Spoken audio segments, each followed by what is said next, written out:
ஆரியன் படம் எப்படி இருக்கும்னு நினைக்கிறீங்க? வாங்க பார்க்கலாம். செல்வராகவன் ஒரு டிவி சேனல்ல ஹைஜாக் பண்ணி நான் 5 பேர கொல்லப் போறேன். அதுல முதல் ஆள் இவருன்னு சொல்றாரு. அதுபோல 5 பேரையும் கொலை பண்றாரு. இவரு எதுக்காக இதெல்லாம் பண்றாரு?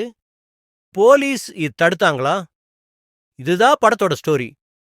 என்ன பொறுத்த வரைக்கும் ஒரு ஓகேவான ஒன் டைம் பார்க்கக்கூடிய படம்.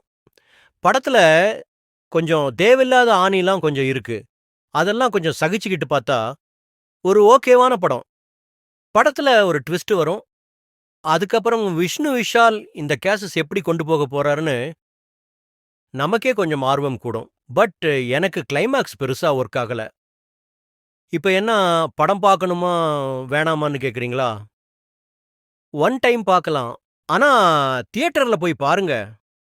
இதுபோல சினிமா விமர்சனம் மற்றும் சினிமா செய்திகளுக்கு சினிமா டிவி சேனல்ல சப்ஸ்கிரைப் பண்ணுங்க.